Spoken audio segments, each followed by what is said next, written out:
Hello, everyone. That may be the last time you see the Philosophy for the People intro here on TIR and GTAA, because Ben has kindly reminded us that he left this show like a year ago, but we're still using the name of his Substack for our videos. And not exactly because we are like desperate to hang on the grand successes of his Substack, but rather just because we haven't thought of a new name. It was been suggested by Jason and then supported by Ben and by Barn that we rename the show TIR The Next Generation, which I find funny because it's meant to indicate the youth of me and Quinn. But that does that with a reference to a TV program that came up before either of us were born. Yeah. Yeah. Catch us in 6 months when we change the name to TAR Voyager. Yeah, today we're going to be talking about Looksmaxxing, and Looksmaxxing in the context of like social activism, in the context of like if you realize that you're a low status guy, is it better to become a leftist or is it better to hit yourself in the face with a hammer? And I'm going to argue today it's better to do the hammer. We have a variety of comments I'd like to go through before we begin, which I found amusing. Hyperverbal says rationality. They just take a stack for that, which I found amusing. A stack is like a combination of drugs to achieve a certain end. And then Soon has made us a poem or a song, perhaps. A weakling weighing 98 pounds will get sand in his face when kicked to the floor, and soon in the gym with a determined chin, the sweat from his pores, he works for his cause.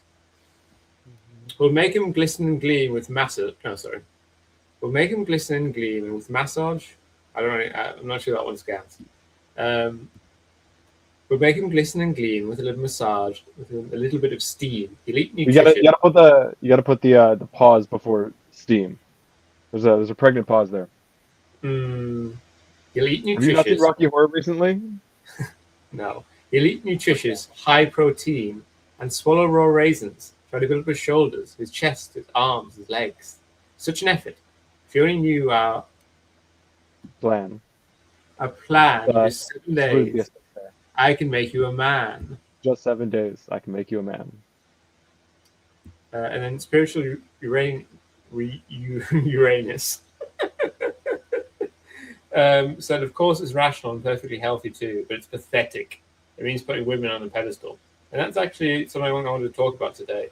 How Looksmaxxing is a break with traditional inceldom, what we might call classic inceldom, in the sense that actually the allegedly radical part of Looksmaxxing is in fact like a recapitulation of like the advice that low status young men would get in the 2000s and early 2010s, where it's like, you should take a shower, you should fix your hair, you should learn like some strategy for interacting with women, and is not actually normally engaged in grievance politics, or at least the grievance politics is put way to the side. I'm just going to try and think of a way. Can I transfer this image in here to a way that isn't very annoying? I guess I can just show everyone my... You're going to hold up your phone to the camera? No, I'm going to just share the tab, which I'd pasted the tweet into. So I was triggered to do this episode by reading this tweet, which said, Looksmaxxers have recognized the unfairness of a society which enforces a hierarchy based on immutable aesthetic differences, but instead of taking that to its logical conclusion, fight for social justice, they've taken to its illogical conclusion, hit yourself with hammers. And I read that and I was like, that doesn't make any sense. There's really, really no... Well, there may be an immediate reward to engaging with social justice, and there may be medium or long-term rewards, but almost certainly those rewards are not going to be social justice for you or for anyone else. These are big movements, big systems, which are going to probably succeed or fail regardless of what you do. which is not to say that it's not unvirtuous for you to engage with them. But if your problem, if your concern is I'm a low status guy, I'm a low status person, I have all these problems and I have all these difficulties, the struggle for social justice in of itself is not going to help you.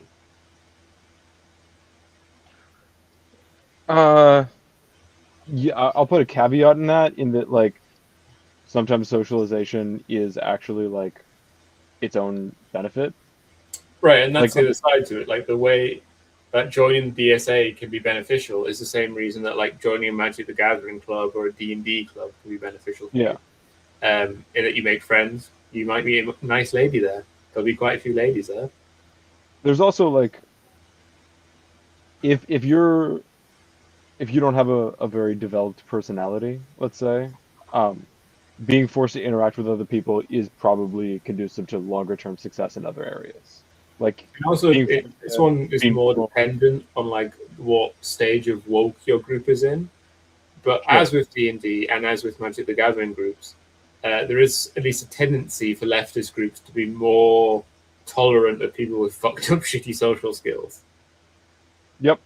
So you can go there and learn to be normal, which is a funny thing for a person to do at DSA, but I think is actually true.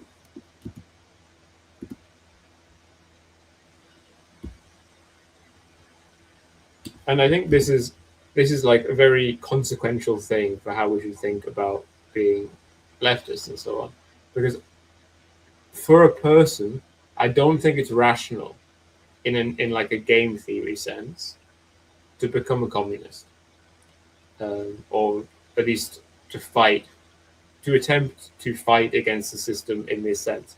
It's maybe rational in the game theory sense for the proletarian class to generally do that. Almost certainly this is the case.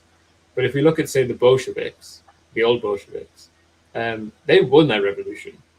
Things went as well for them as they could be, and the amount of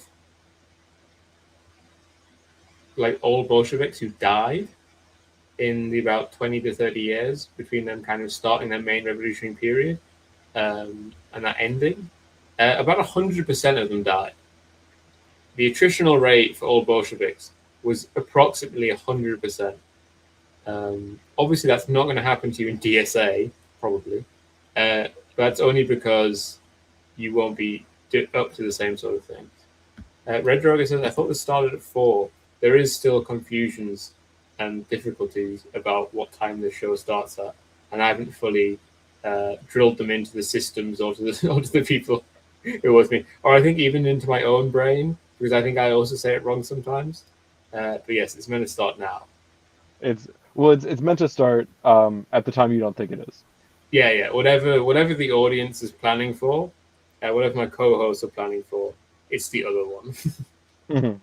And actually, we've got a system in place that once everyone figures out the new time, we're going to change it back or change it to a new time that nobody knows. And you might not think there could be that much difficulty when it's only just 1 hour or less, but we can make a lot of problems out of nothing. We can make many molehills out of not much at all. Yeah, it became an hour earlier for me when the clocks changed, and then that was just so much better for me that I really wanted to stick with it. So I've been trying to do that, though we haven't always succeeded in doing so. It is now 3 hours earlier for me because I just drove to California. Oh, you're still on the West Coast? Yep. Yeah. No, got on Friday. I thought because of this cool room that you were in the room of your own making. This is a room of my own making when I was 14. I was going to say, is this a childhood home? Yes, this is a childhood home. It's got all kinds of crap. There's Well, I apologize for not asking if you were going to go down to the George Lucas Museum of Narrative Art. No. Also, it's not open until September. Oh. Okay. Also, why not? It looks cool. I have better things to do than go down to LA. As a Wait, did you not just? Wait, did you? Oh, sorry. You said West Coast. I just assumed LA. You were like SF. Where are you? Yeah, Bay Area. Okay. Come on. No. As a good No, Marionette, every fact I learned about American geography and politics is like is imperialism of my mind. yeah, no, we consider SoCal as rarely as possible, Yeah, and with a little bit of hate in our hearts. yeah. No, I just did one of those things of like, why don't you just drive from Ontario to Vancouver or whatever? Yeah, it's like I think I'm like an 8 hour drive from Jason, Yeah, so like the length of Britain. basically. Yeah, so my suggestion is that if you realize something is unfair in a society because of a fungible attribute that people have, trying to change generally that social impression of that attribute is obviously way, way harder, and your efforts are going to be way, way less effective than trying to change the actual attribute in yourself. And this is much more relevant for something like attractiveness, for beauty, than for race or whatever. Um, there's a very strong sense in which your race is non-fungible, or at least depending on what you look like, you might have very few options about what races you can go into or transition into, even with great effort on your part. But with being ugly or being attractive, this is sometimes treated as like something which is very hard to change. I think for most people, it is quite easy to change. There are certain people who are like, what's the incel terminology? Do you remember for someone who's just fucked? Um, I think true cell is like adjacent, but not exactly, because I think you can be true cell without. yeah, it's like Oh, NGMI, not gonna make it. oh, sure. Yeah, well, but like that's I don't think that that's like it is used for that, but like that's a Yeah, kind of because also broader term. NGMI can be like spiritually. Yeah. I I don't know if they've fully disaggregated their terms. Um, it seems like the kind of like stupid nerd shit that they would do, but Yeah, it probably I exists, can't but think of it hasn't become mainstream because yeah. only the real good stuff does. Are we gonna get into that? Are we gonna get into the real good stuff of the incel movement? I'm a Democrat, so whatever's popular, I believe is good. Okay, cool. Um, ugly or poor or whatever else, though as I just said, race is probably an exception. Um, the rational game theory thing to do is never to change the whole system; it's to change yourself. You can become attractive, you can become rich. Like that's really hard, depending on your circumstances, but it's a lot easier than overthrowing capitalism. It's a lot easier than like deleting beauty standards. I guess the point of the Twitter poster that so grieved me was not to abolish beauty standards or whatever, but to basically reduce reduce how much it matters by reducing how much status in our society then determines your life outcomes or something like this. But Mhm. regardless, that's still really, really hard. Anything to do with changing society as opposed to changing yourself is really, really hard. Um, I think there's a weird sort of politics or thought which kind of rejects that, which gets really deep into identitarian stuff and has this weird sort of view where it's possible to change society, but it's not really possible to change yourself. Yeah, and I think that we saw a little bit of this in some of the like way back in the day. I mean, if Ben was still here, he could probably speak to it because he was like there. But the reactions to Jordan Peterson, Mm. because I I think think that people were really offended, not that he was saying things stupidly, but just like the premise of it. yeah, and like the reason that I think Jordan Peterson has any kind of following is because along with the crazy and stupid shit that he said, he gave some like kind of basic but good advice that like, hey, you should probably like take care of yourself and the space that you live in and like try to like it is this very like simple like yeah, changing the world is hard. You can change yourself. You should probably focus on that first. Yeah. And he takes that to a bit of an irrational conclusion that, uh, ultimate alienation and fucking like you actually can't change the world at all and you shouldn't try and all that you should do is like I think Jordan Peterson's philosophy is kind of uh, the crossover with true committed Looksmaxxers is pretty steep. There's a lot of that Venn diagram is it's pretty darn close. Yeah, yeah. I think the decided difference with a a real communist movement or ever is when you do hit up upon these things that can't be changed. Hmm. Uh, that there are things ultimately like alienation, which are just inherent to capitalism and will affect everyone within it. But there are other things like just being low status, being looked down upon, people just generally not treating you very well, and so on, which are fungible problems, problems which can be solved within capitalism. Stewart says the discrimination returns have been pretty right, so the maxing part doesn't make sense. I think this is something which I haven't really have in my notes, but we should discuss, which is what do we mean when we say looks maxing, right? Um, because I think it's viewed as a very extreme kind of beauty movement, which is beyond the pale of everything else. But that's not really my understanding of it. I think because it's a male movement, there's like a self-circular thing of being like, we're fucking crazy guys, we're taking meth, and our dicks don't work, and we're hitting our face in with hammers and shit. But I think hitting yourself in the face with a hammer is much less like harmful to you, much less crazy or whatever, than say like injecting Botox.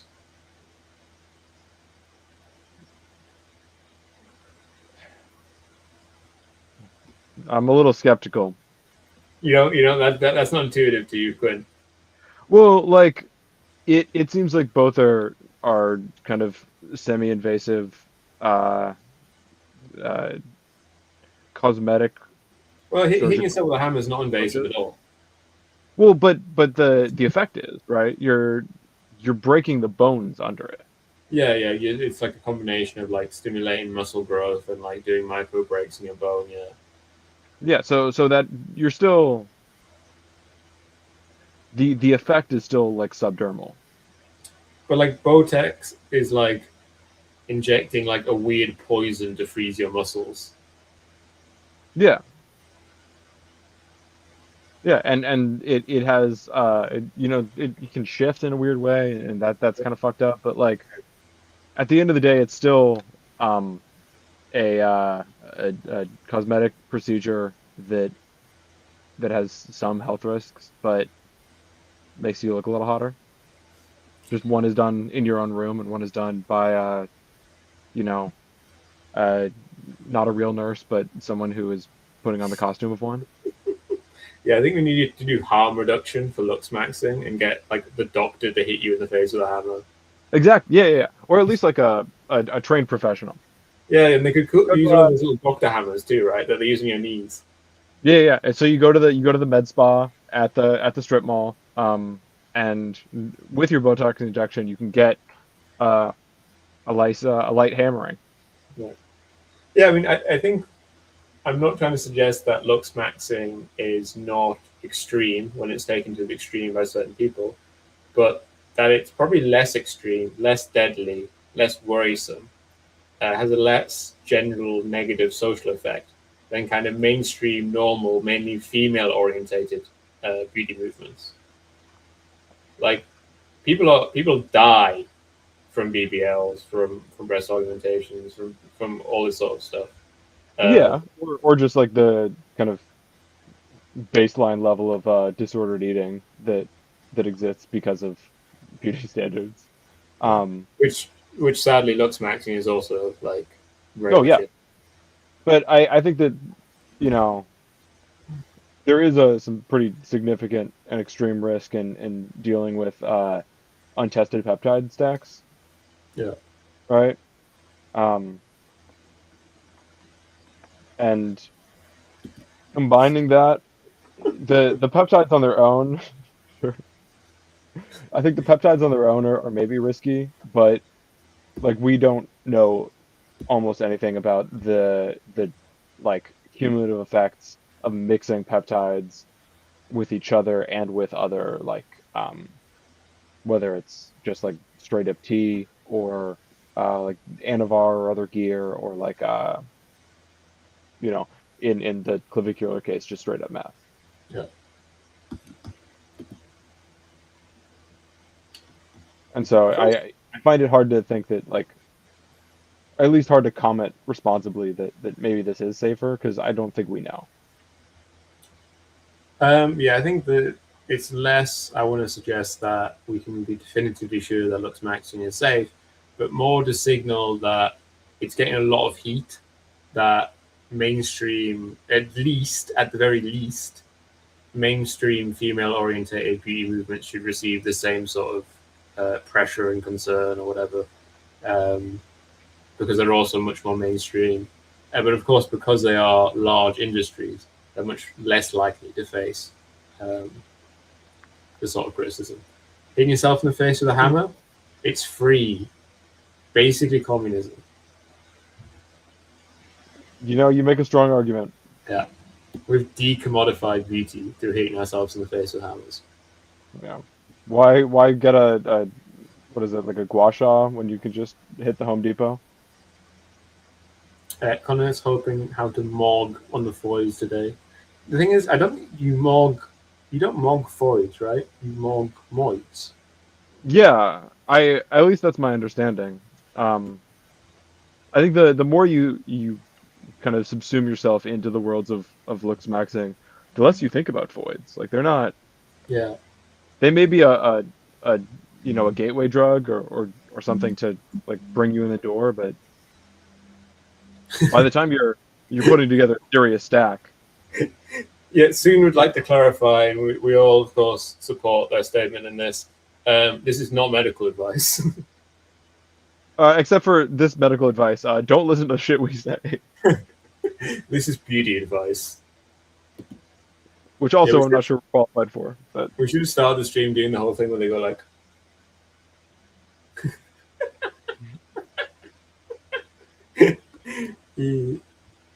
"Looks satisfying" would be better. Agreed, Stuart. That would be a good movement.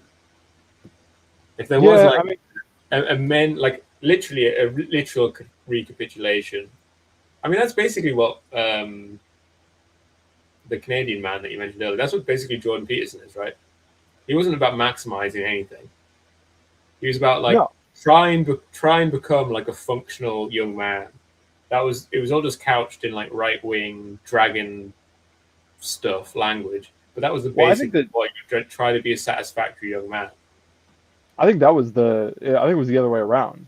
That the, you know, try to be at least a satisfying, be the minimum viable, you know, functional adult first.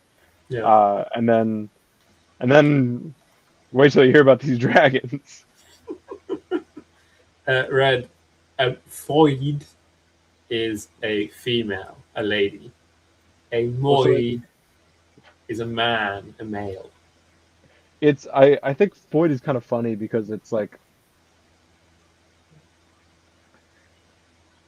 female, not a great term to start with, was too humanizing.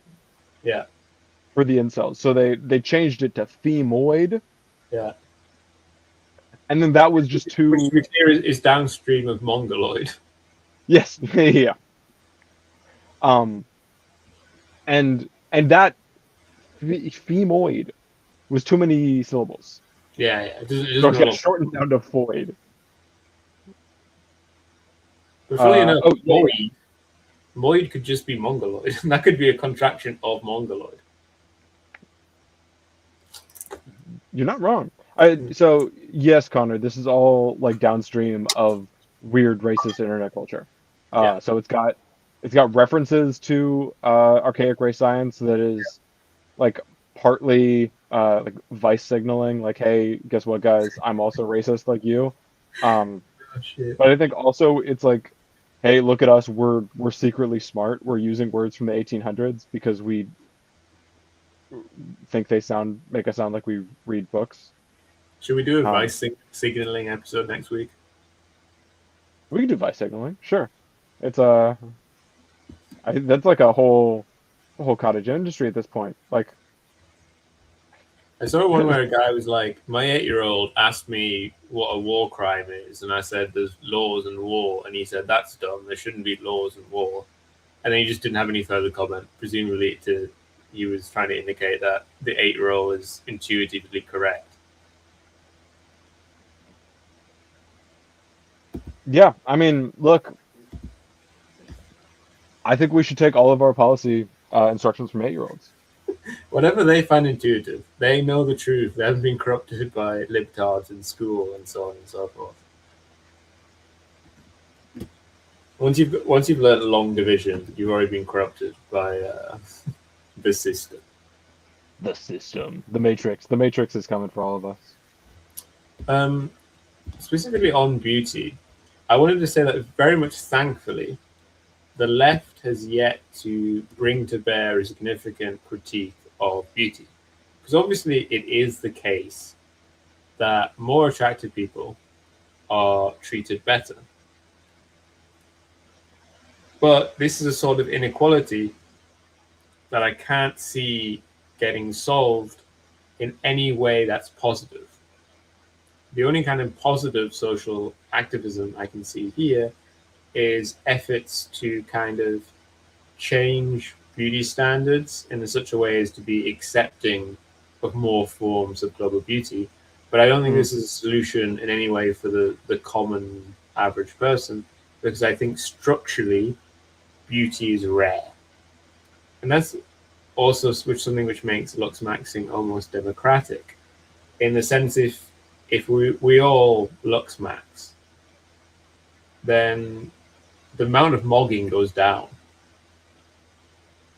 If everyone is beautiful, no one is.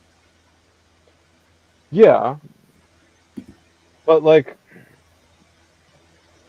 I do think that there's something about it being specifically rare. Like we see this in the like the beauty industry, if we can call it that. Like increasingly, models do not look like they did 20 years ago. Yeah. Like you models are scouted for like unique looks, not necessarily like Yeah. what would be traditionally beautiful like 10, 15 years ago. Um, I think Balenciaga is probably the biggest pusher in that space. That they were looking for like, oh yeah, let's find some real weird looking people to put on our ad campaigns. And it worked. Yeah. It got people to look up. And when there's already like, I think that's the response to like commodified beauty. Or when beauty is made a lot more common. Um, when it's a lot easier just to go to Dr. Miami, get your shit fixed up, go get your photos retouched, and then put that on an ad campaign. People stop looking up. Like, And I think there's a interesting development with female-orientated beauty movements in that they've become less about trying to become generically beautiful, as opposed to signaling a certain like in-group status. Like for instance, the fake tan thing in the UK. It used to be the case that you'd put fake tan on in the UK as a woman or a guy. There's also guys who do the same sort of shade in order to pretend that you had a tan. In order to pretend you'd recently been on holiday, that you're able to engage in leisure, and that you generally look attractive and blah, blah, blah. It performed various kinds of social signaling, but was only taken up by a certain group of people. But then there was an evolution of how fake tan worked, in that people would go oranger and oranger until you couldn't possibly mistake them for actually having a tan. You instead would immediately identify them as having fake tan. And that was because that became a signal of being a certain kind of like gregarious, outgoing, I won't use less in polite terms, but I'm sure you can see where I'm going, sort of young woman.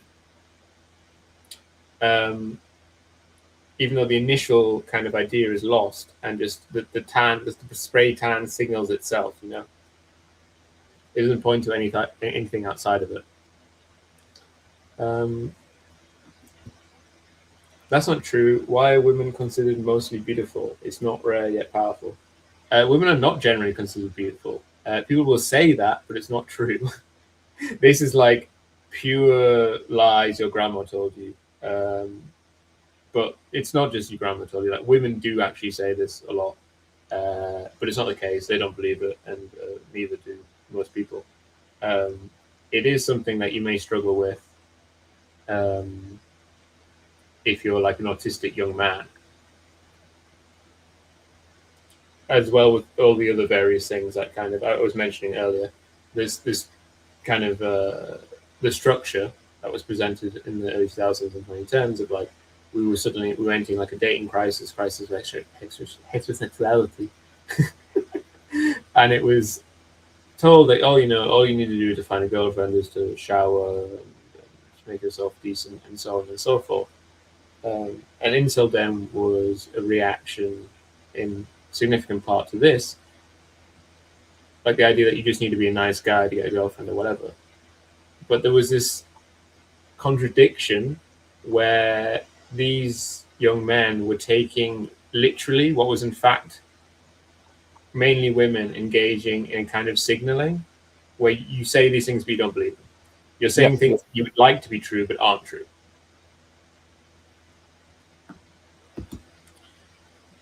You're saying nice things and kind things which are not, but it's not like kind of lies. Sometimes they might not be aware that what they're saying is not true, and other times they may be.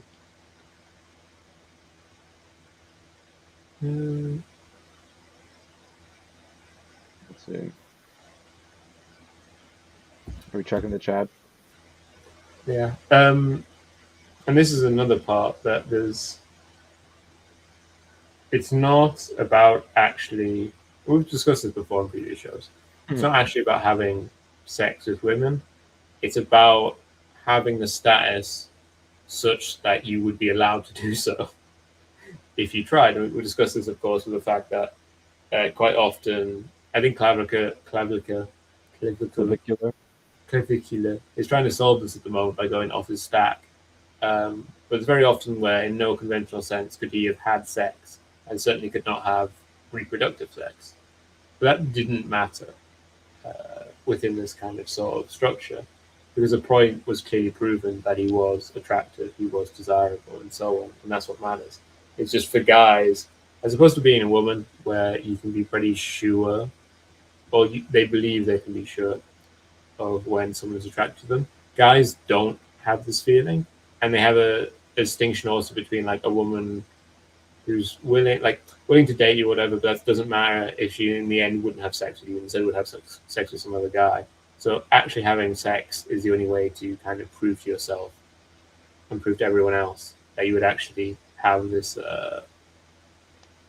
You do actually have this status. Hi. Yeah. Hey, welcome.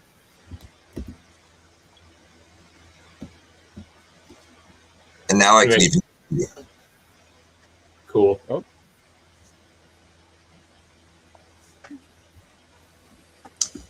Hello, Kuba. Hello. I was traveling from Ottawa today, and the time zones, man. Time zones. I was joking earlier about people saying, "Oh, just drive across Canada, come see me." But Kuba was presumably on a plane.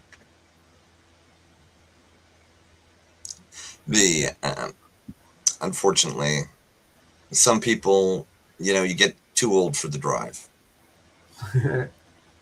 I mean, it would be like what, 18 hours? 18, and no, it would be closer to 30. Yeah. Damn. I wish 18 hours. I wish StreamYard would show me more of chat at once. So I'm just.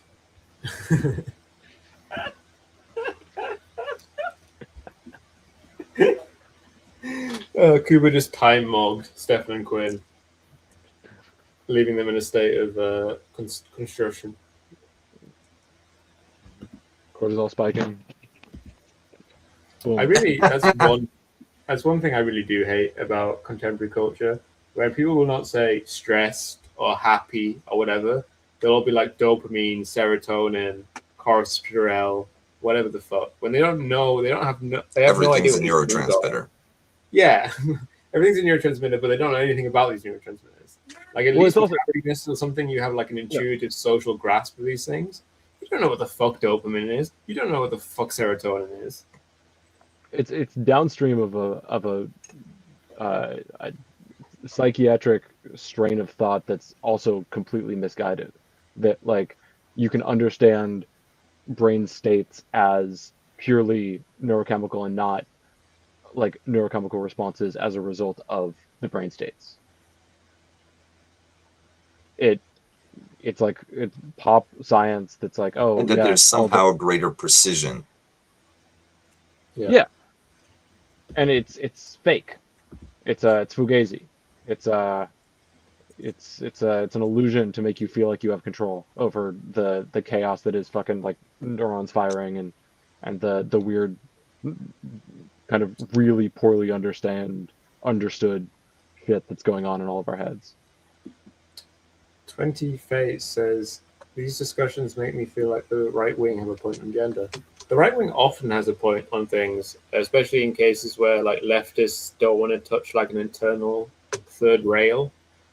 The problem is their solutions are always 100% fucking dog shit. Like just beyond dog shit, actively counterproductive. But obviously, like lots of right wing people aren't stupid, and so can readily identify social contradictions. They're within an ideology which makes the important thing is recognizing that the agenda, the program never changes regardless of the critique presented. So one year it's, oh, gender distinctions are real and we need to take them seriously, therefore no immigration, right? Yeah. Next year, women find moving from careers into family formation and back very stressful and challenging, therefore no immigration, right? It doesn't matter. Permissive drugs and homelessness policies lead to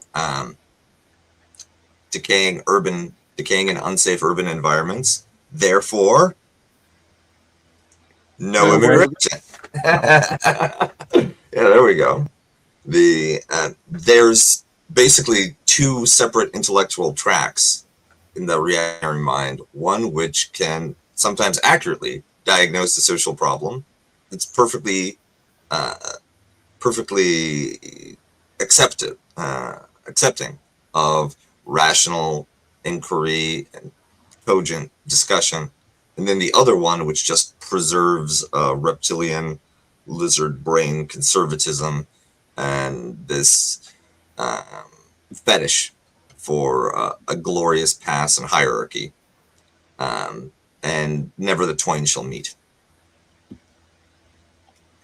There's a, the conservatives never let something as petty as the premises interrupt with a good conclusion. Frame mogging. Oh no. All I can do with these guys is time mog. That's the best. So perhaps, time mog. Headphones mog. Headphone mog. Oh, there's a good comment on the oh well. I did notice that Stefan is like very close. Stefan is close to wearing like a Kuba costume. I feel almost like I need to. I'm laughing with Kuba right now. Yeah, all you're missing is the tie. I think you know that you can't dare, right? That the retaliation would be much too total and complete if you were to take that final step. That's developed out in Ewok that are what's the Ewok planet? Oh, Endor. Endor. He's got some assets out in Endor that are ready and willing to do his bidding. The thing with the UK is, as soon as it gets above like 20 degrees, inside your house it becomes like 40 degrees. So my what I've been wearing is like mostly an unbuttoned shirt because that's how you can wear a shirt while wearing the least of a shirt. So I was wearing that, and then I was like, well, I want to put the cool jumper on, and then then you just Kuba laughing.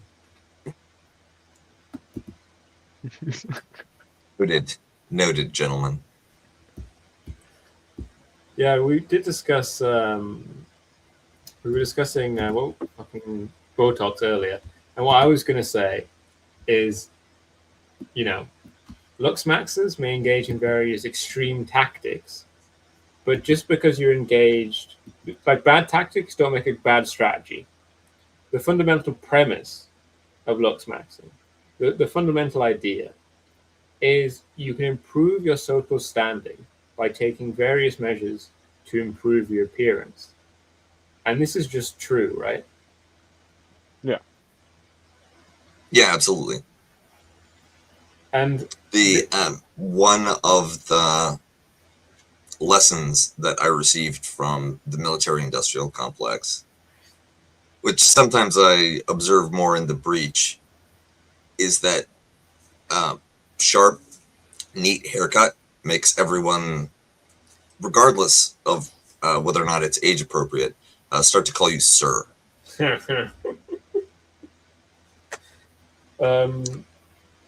Yeah, and obviously there's, beauty and appearance is not, it's much more multifaceted, and that's probably a place where Looksmaxxing fails. My hair might get me plenty of compliments on here and elsewhere, but at the same time, it does make me referred to by all women as love or darling or babe or whatever, which if you're in an environment where you're trying to Sir Max is not useful. Uh-huh. It's true. And thanks to the willingness of reactionaries to observe, to embrace things like Looksmaxxing, you end up old-fashioned, if you'll pardon the expression, look sartorially, and in terms of grooming, becomes conservative coded, which then means that you have this both intrinsic sorting mechanism where people who have less conventional fashion sense feel more put upon to office max, and simultaneously it becomes very easy for those who want to weed out less conventional people with less conventional politics, to pick them out, to identify who are good prospects for their team versus the opposite. One of the first lessons I got about going to protests was, in fact, when I was at Berkeley, the days that I looked most conservative, most Mormon-like, most likely to hand you a pamphlet from the Church of Latter-day Saints was when I was going to a protest. Because, especially in California, there is a shortage of clean-cut white boys supporting leftist causes. Therefore, you're at a real premium. And it can change people's narratives and interpretations when they see a group and it's like, oh, that looks like such a nice young man. Clearly, they can't all be trans-maxing, Marx-maxing, anti-faxing, moggers. Yes, Kuba, you're entirely correct. But that has reminded me of a photograph of myself I'm trying to get now. This is going to be the tanks coming down Telegraph? Connor said, the thing that's weird about Looksmaxxing is that they only believe in the malleability of nature. It's not really essentialist. You can change your body. And this is interesting also. It's, I think, the clear reason that there's, while clearly a right-wing movement, completely associated with the right wing, probably invariably so, Looksmaxxing is like also almost always ambivalent about transgender stuff. Because, they don't seem to care. They don't care at all. I know, of course, they don't take this up themselves, but they're obviously often compared to being male-to-male trans men or whatever, in the sense of the radical transformation that they put themselves through. It requires the same on a regulatory framework. It requires a similar level of body autonomy.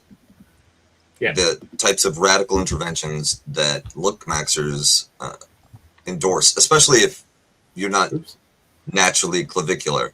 Aww. Aww. So It's a wild Stefan cub. I saw this photograph of and my friend that saw it was like, what the fuck were you protesting then? And I was like, fuck me, look at that hair. Jesus Christ. Yep. Do you think if I went to not a barber, a hairdresser for ladies, and I showed them this photograph, they would look at me. They would be jealous. They would be deeply envious. Do you think they'd be like, why are you surrounded by the police? No, they'll try to talk you into getting bangs, but only out of malicious envy and spite. Another old activism photo I showed, I still had a fringe, and wow, fucking hell, it's dog shit. But yeah, this was great. Look at me. I'm not just defying the regime, but I'm also wearing my terrorist garb. I'm doing the exact opposite of Kuba. I'm going around wearing Rote Army faction jumper because I was a fucking edgy fucking bitch. Exactly. You were probably reactionary clavicular style Lookmaxxer who's there in Balenciaga castaway clothes to discredit the rest of the movement, right? Yeah. It's just actually a group of very respectable looking old British white people next to you, right? All being beaten by police who are just like, see, they're with him. They're with Antifa over here. Yeah, there's a reason. Also, you're doing blue steel. I know that expression. Yeah, there's a reason they let me keep sitting down there as the last person there. They knew I was part of the regime. They saw that coat and was like, all right, this is one of our guys. He's got to be on payroll, otherwise why would he be wearing this? It's not Aryan. Why Aryan shaped? It is interesting what the relationship is between Looksmaxxing and inceldom. Because I said as we basically opened up the show, I think there's a pretty radical rupture going on here, where classical inceldom never became a political movement, or didn't become a men's rights movement or anything like this. It never progressed beyond like online wilding and then intermittent terrorism. But in its structure, it was identity politics, grievance politics, basically, of which there's many forms in our society. They were making a claim as a group that was badly off, as low status young men, or however you like to put it, that society should change in such a way as to benefit them. Of course, there was never, because it never became a political movement, there was never a central claim here. This is where the jokes about state-mandated girlfriends started. But I think sometimes when people on the right try and engage with that in a more serious way, like not ever reaching actual seriousness, but trying to run that sort of program more, they think of ways in which low status young men are more likely, policies they can implement so that low status young men are more likely to have a partner. And that's something that's not present at all in Looksmaxxing. Looksmaxxing is listening to what your mum told you. It's like the Jordan Peterson stuff in that way, you know. It's like tidying your room. Your mum or whatever told you to get a haircut and to shower and to hit yourself in the face with a hammer and learn how to interact with women, and then you'd get a girlfriend. And this is the radical, scary politics of Looksmaxxing. It is just what your mum or your auntie or your grandma or whatever else told young men in the 2000s and the 2010s. But, you know, taken to an extreme, I think. Yeah. As soon as you introduce, because there's a similar overall assessment scheme between incels and Looksmaxxers. The difference is what you're going to do about it, right? The incel culture is all about demotivation and surrender, whereas Looksmaxxing is just, it's the next iteration of the generic young male self-help. Yeah, I used to refer to impulse. Incel as a self-harm movement. That is funny. That hits. Yeah. And the within the self-help paradigm, right?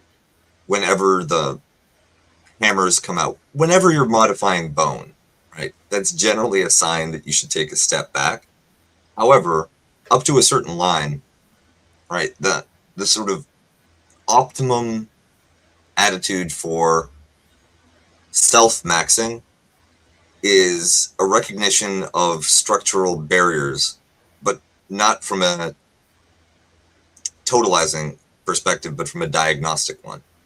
And then an absolutely ruthless strategy for self-transformation and also adjustment to fit through the structural barriers that you can, to evade them, to sometimes take advantage of them. Part of Looksmaxxing is normative, where it's not just a claim that better people, or rather more attractive people, better looking people have easier lives, but that they should have easier lives. And you're not challenging that. You're not going for body positivity, but instead just the ruthless individual competition to get to the top of that pyramid. And once you're there, no one's trying to unseat you. They're trying to join you. Well, I feel like I can't tell with Looksmaxxers whether or not it's a real like normative program that, you know, they should be on top, or just that it is a diagnostic. Beautiful people do end up on top. We are not powerful enough to change that, so we shouldn't try. I think the normative bit is like the case where clearly went and he was put in probation, and he faced a judge, and that judge was very attractive. I don't think it's objectively that the judge mogged him, and the judge was much more attractive than the previous one.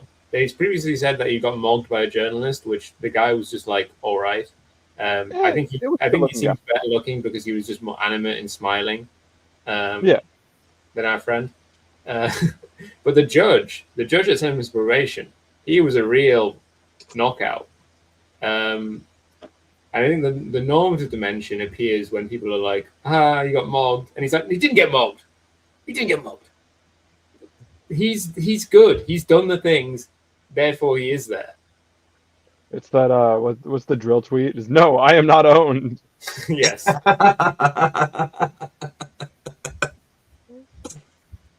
It is you, sir. It's the challenge of whether or not you're creating an elite that everybody else should recognize, or if you're describing a condition in which, regardless of the objectively high level of any pair of men, it's a competitive environment, right? Like every contact is a contest. No way around it. Somebody's going to get mogged. Somebody's going to get, maybe we should start bogged for beta male of group, right? You could go all the way down. I don't know if you two are familiar, but bogged is already a term among 4chan people. Is that when you go on? Bogged refers to the Boggendorf brothers, who were two French scientists, who the twins. Yes, who faked their PhD in the 90s, and then went on to become alternative science medicine sort of guys, who got really extensive facial surgeries. Like it was like a pre of like Laura Loomer and it was like the cat lady. It was the 90s era woman. There was only one competitor to Michael Jackson for most intense surgical face transformation, and that was this woman who actually wanted to become a cat. I think more and more Guinness World of Records. I don't know what record she could possibly have, but most surgical. Most leonine. Yeah.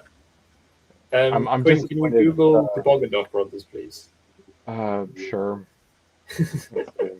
You don't have to show the chat. You just look at them. And yes, and so these guys became oh fuck. Okay. yeah. Put it on the thing, and I can show the audience.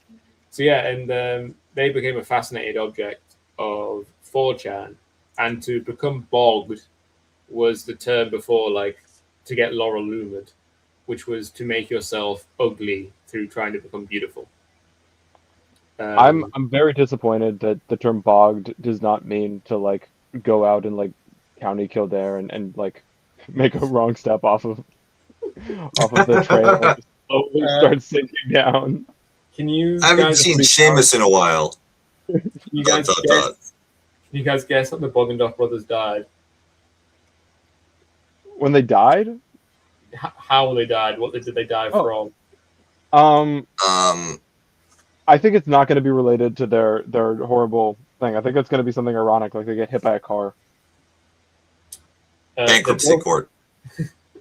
They both died from COVID because they didn't get vaxxed. Very on brand. Yeah. All right. John in the chat said, classical Looksmaxxing, late antique Looksmaxxing, early medieval Looksmaxxing, late medieval Looksmaxxing, early modern Looksmaxxing, which I found very, very funny. Post-industrial Looksmaxxing. Stuart said, is the classical hustle culture to get rich versus kind of a beauty grind set rather than money. I think there's relation and it's interesting. But it's a funny thing where you can definitely improve your looks through methods, while you might not actually ever become richer through these means. But that doesn't mean you actually then become high status or you get the lady or anything like this. So in some sense, it's more likely to actually occur, in some sense, societally not. And of course, you are probably better off just becoming rich if you can shortcut that without becoming beautiful. But it did also remind me, when I think we were almost getting to this topic earlier, about whether Looksmaxxing is like meant to be universalist. And I think it is, at least in how Clavicula understands it. Because in that interview he did with, was it the Channel 8? That independent YouTube guy. Oh. 9? One of those. Yeah, Channel 9. The guy who used to be All Gas No Brakes. Yes, him. He did an interview with Clavicula. And the point where Clavicula, not everything else, the point where Clavicula like stood up and walked out like absolutely furious and just couldn't take him seriously anymore was when he asked Andrew, is that his name, I think? He asked Andrew Callahan. Andrew Callahan, like, when you look up in the morning and you look at yourself, like, what do you want to change about yourself? When you look in the mirror, like, what do you want to change? And Callahan was like, nothing. I look at myself and I'm like, yeah, it's fine. I don't want to change anything. And Clavicula was like, you can't possibly be telling me the truth. And he stood up and got out. And he left the interview, which clearly to me means that he thinks that not just everyone should do this, but in some sense are already prepared to do so. You know, in like, they are just, everyone is like an incipient Looksmaxxer who hasn't got the methods, isn't self-actualizing, but they desire it in their heart.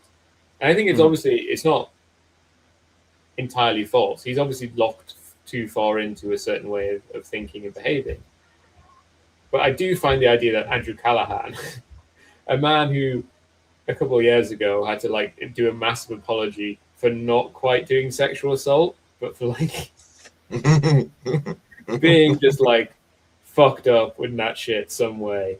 The idea that he can look up in the morning and be like, I'm 100% good with everything, is to me bizarre. And I think Clavicula left the room because he thought Andrew Callahan was lying. And I feel like Andrew Callahan was lying. And if he wasn't, he should like become more self-aware. I'm not sure he was lying. I think if you get into a certain level of success, you can kind of put aside questions of the self at that point. Like if you're able to just think about like, oh, what am I want to do, you can use that as a substitute for thinking about You can just who I act am. in the world. Yeah. What do I want to be, right? Exactly. No, who cares what I am? I am what I do. I am my effects. I am the power that I have outside of myself. Yeah, exactly. I think that there's also a break in mentality between the status anxiety, FOMO, fundamentally insecure place that a lot of people have in the world. They're unsure of their status, they're unsure of their finances, they're unsure of how attractive they are, how they fit in socially with bigger communities. They're anxious about what, and especially, and I think it especially comes down to they're anxious what others think about them. That if you have internalized that type of anxiety, you will always be on the lookout for the imperfections, the failures. You'll fixate on the malapropism you made while you were ordering coffee for the rest of the day, being like, my God, she said, enjoy your coffee. And I said, you too. I said, what a moron. Yeah, exactly. Exactly. What a moron. How will I ever live this down? And it was 12:03. Fuck. Fuck. If only I had a time machine. This is the worst thing that has ever happened to anyone. And there's so much inside the culture which is engineered to excavate and move forward that impulse psychologically to bring out as much of that anxiety as possible. It's good for employers, good for vendors, it's good for entire industries that you fixate on what your shortcomings are, that you're not secure in who you are. And then there's this mentality that I'm going to surrender, trying to be sensitive about it. And it's like a towny peasant mindset where you're so well grounded. Going to park the car, towny, or like or medieval peasant. Both, because in each case, like the Red Sox are enough. My little square of heaven is enough. I don't need more than this. I don't have. I may recognize that others have more, and that there are other experiences which may include things that I would like to have but don't have. But that doesn't detract from the sufficiency of my situation right now and my fundamental alignment, my contentment with it. And I think Callahan is at that point of success. I agree, where he's no longer burdened by all of that anxiety, but it is as much a psychological matter as it is an objective sociological one, right? Like clavicular too should be, at this point, he should be clear, right? He should have left the gravity well of status and success anxiety. He's extremely famous, very well known. He could parlay that into financial security if he hasn't already. He could parlay that into all kinds of very desirable social roles. But as the chat put out, guy looks absolutely miserable. He has like Asian high school senior, third in their class, sitting on the doorstep waiting for college admissions letters level of terror at external validation, whether it's going to come in, whether even worse than that, it's going to come in, but will it be good enough, right? Is it going to be like the Harvard, Stanford, MIT level where, yes, you're really going to lord it over other people until you get to campus and then realize that the hierarchy games continue? Or is it Cornell? And then you might as well... Down. I know, right? At that point, like, you might as well just grow out your leg hairs and become a lesbian. Do you guys ever remember me telling a Subway story? Kuba's coffee shop story reminded me. So when I played D&D, I played D&D with 2.5 autistic teenagers, as well as some other a very varied and interesting cast. But they had a lot of anxieties about going to Subway because they felt that when they went to Subway, always the same Subway, in a large village, that the staff there judged them. That the staff, when they ordered their...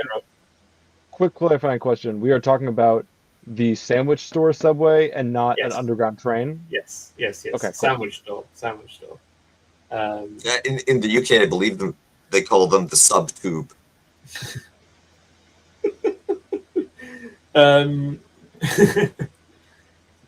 Yes, in Subway, they felt like the staff there judged them. That when they ordered their autistic sandwiches, which were like untoasted bread with cheese or whatever, I don't have to give the particular sandwich. You can imagine what the kind of sandwich was. They felt like the staff in there was judging them, and I gave them the normal advice, the advice that your mum says. People are paying much more attention to themselves than you. The person that's paying the most attention to yourself is you. Those people in the Subway don't hate you or disdain you or despise you. They aren't laughing at you behind the back of their hands. They forget about you as soon as you leave the door. On a subsequent day, not even on a day of the D&D, I went into that Subway with Fakey 13, occasionally has been on TIR. And we get up to the counter, and obviously we clearly came off as normies, because the first thing they started saying to us was, as soon as we'd ordered our shit, they were like, so these fucking kids come in here, and they'll order a sandwich, and it's only got fucking cheese on. I think Nathan was laughing normally because he hadn't heard the story, but I was just trying not to go hysterical because I was like, it's all incorrect. Those people in Subway, they fucking hate you guys. They just sat there. Anytime anyone comes in, they're like, so there's these fucking idiot kids, autistic fucking idiots, who'll order an untoasted sandwich with a bit of fucking ham on it. Get a load of these assholes over here.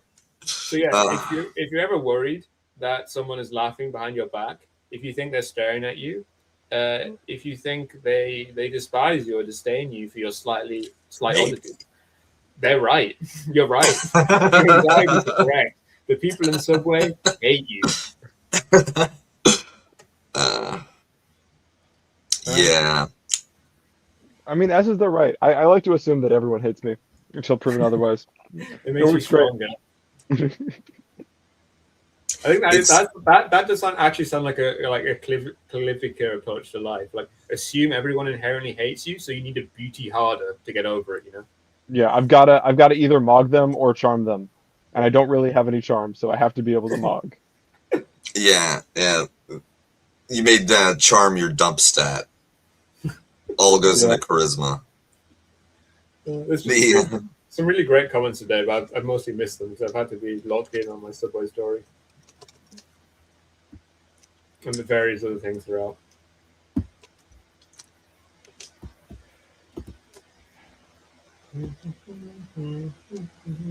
Where are my notes? Any bits I haven't read out? Do you guys think a men's rights movement will ever actually emerge? Because I have my skepticisms.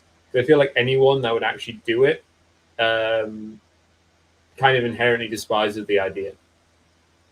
That it will never really happen on the left, and the people on the right will always despise and disdain the idea of it because they want to be competitive. They don't want to actually ally with shit-stained Maguba. It's entirely a move that you use in order to secure the support of a crucial group, right? Disaffected, angry, manipulable young men. Yeah. Ones that despise themselves so much that they'll take your advice to bone smash, right? Yeah. They're just fantastic foot soldiers. You can't ask for anything better, right? They will join your weird cult, give all their mother's money, live 7 to a tent, smelling of like farts and despair, but you're promising them a world in which women as a class are subordinate to them. Yeah. And that is, most of the time, you will never need to effectively deliver on that promise, because half of these guys are going to be killed in your ascent to glory of your movement.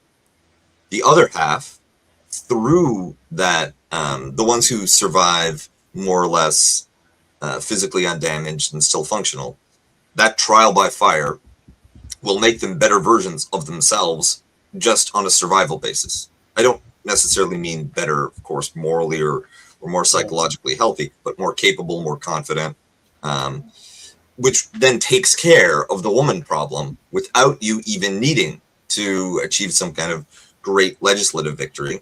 Then within your movement, congratulations, you've recreated the male-male hierarchy where there's the seniors, let's say, right? Like the fourth years that can tyrannize all of the younger men, arguing that, you know, you haven't done the stuff, you haven't come out on top, we get to abuse you until you prove yourselves worthy of ascension to this August peak. So I think it's a little like, and this is where I think that the American conservative movement hit its ratcheting up problem. There's an excellent book by Thomas Frank, What's the Matter with Kansas, which argued that the pledge to end abortion and all of the sort of culture war, anti-gay posturing was a promise never to be fulfilled. It was designed to never actually be delivered on. Every year you say you're going to do it. Every year you're like, oh, Senate parliamentarian. Oh, we need a supermajority. Oh, we need this. The instant you actually take that step, you now have a new set of demands and a new set of problems. The whole point was to never do what Trump did. And no one else before him, they understood what the limitations of it were. Similarly, this is a promise which for a generation, it would behoove MAGA or whoever is trying to claim these guys not to deliver on. Because if you do, then the escalatory need built into these confrontational hierarchical social models means you have to open a new frontier, you have to deliver even more. You have to fash max harder.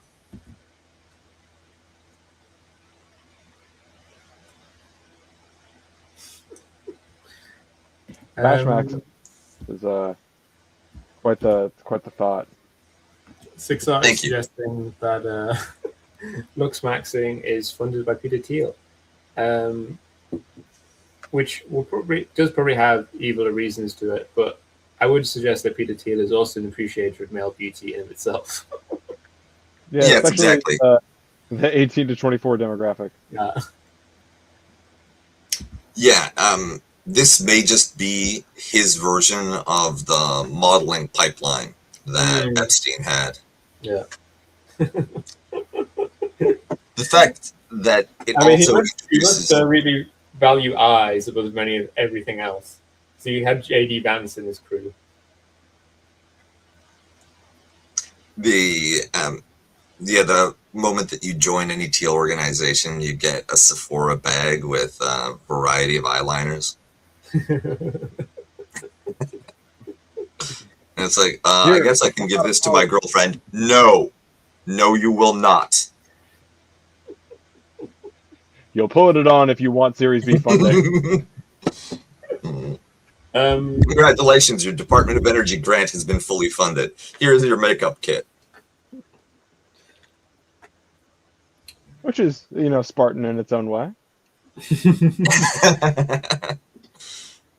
My kind of summing up, we haven't really reached the conclusion which I hope to draw. Not because I've been proven wrong in rhetorical combat, but just because we've been broken up into pieces. But what I wanted to suggest at the end, in the context of, okay, social activism doesn't improve people's lives in a direct, immediate way, or normally doesn't anyway, and often can make your life worse. I don't think it does in the way that it attempts to. Yeah. Right. And so it can in other ways, but those are, knock-on effects. Yeah. Which is why I want to suggest that social justice movements, leftist movements, groups, and so on, shouldn't view like social parts of the organization as like a tertiary frivolity that should not be taken seriously. You should have your working's men club, whatever the equivalent of that is today. You should have your DSA club. You should have the social organizing. You should have your nights out. You should have your nights in. You should have your stupid fucking movie nights. You should have various. You should have your social service obligation, right? Yeah. Collectively going out and cleaning up a park, because that's how you turn incels into a gang. Yeah, and it's light exercise too. Again, out of nature and whatever. These kind of structures, these kinds of acts and behavior should not be seen as like edge frivolities, but as things which are not completely central, because then you just turn into a fun club, but like the next tier down from actually doing whatever you're trying to achieve. There's a recognition on the part of other more traditional formations that the social dimension, right, tying people together, giving them an outlet, creating a sense of collective identity, is just as essential a form of movement building than any type of political activity. You can't clock out, because this you're building a community along with a movement. And of course, if you already are embedded in a deep community, and this is why ultimately political mobilization, it can be challenging when a society is too atomized, because then reaching people at any kind of scale becomes challenging, and any group that's formed, it's very easy for it to become vociferous, break apart. People have to move around. People have different individual level pressures. But if you want to maintain the cohesion of an organization, a movement, a club in this type of environment, you need to think about the pastoral care, right? Having some social benefit, some sense of helping collectively your members find meaning and purpose and strength in one another. That dimension is extremely significant. One reason why Catholic organizations have the strength they do is that they have that pastoral care formation, that these collective rituals where they have to get together, that helps cement their sense of purpose, collective identity. It's something difficult to do when it's extremely challenging to build it from the ground up. Generally speaking, effective movements inherit a lot from previous versions of themselves, including both know-how, knowledge, charisma, legitimacy, and also just the physical resources that you need, right? A church is also a clubhouse when you're not worshiping in it. However, I think that there's a daycare, and exactly, various other ways that make your actual life as a working person easier. Yes, and I think one reason why active clubs, for instance, are in a lot of ways much more effective and risky than internet mobilizing is because they create, they'll take over a gym, they'll have spaces and activities, and they build in through their commitment to fitness this pastoral, socializing, mutual care element. And you can be hard on people organizationally if you're super supportive of their sort of body transformation journey. And we're back to Looksmaxxing. And now we're back to Looksmaxxing. Do you guys have any big thoughts and feelings and desires on Looksmaxxing that we have yet to discuss or debate? This is really young me with a horrible fringe. Wow. I love the coat. I was always wearing the fucking coat. It's the same coat in this image. But what's the fringe? The gray sort of. Oh right, so yeah, that was also So that actually this is that a cape? Is it ermine? Are you violating sumptuary laws? Instead, it's a hat. I never wore the hat bit, but just here is a wolf's head. Wait, what? Well, no. I hadn't slain a beast. It was not, in fact, a real wolf's head, but it was as if there would be here, and then it'd be like wolf eyes and wolf ears and so on. So, like, almost on some furry bullshit, but not quite. But I carried it around because it had such enormous pockets that you could have, like, a full liter of apple juice in here, and then, like, a kefir in this one. And of course these are paws. Oh, those are. I see. The big dangly gray furry bits are paws. Yes. Seems adjacent to furrydom might be a bit generous to it, but. And I accidentally left on a bus, and that was the end of that story. Damn. So what was his name? I'm not a namer of objects. Mm-hmm. Mm-hmm. I meant the fursona that goes along with it.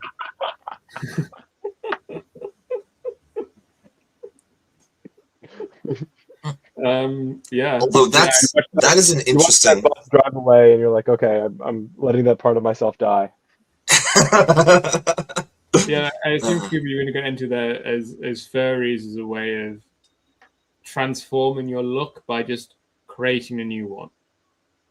Exactly. That there is this, in some ways, what could be argued is that Looksmaxxing does not go far enough. Right? There's this acceptance of a fundamental aesthetic limitation about sticking to what you were born with, and also trying to compete within aesthetic hierarchies that you've received.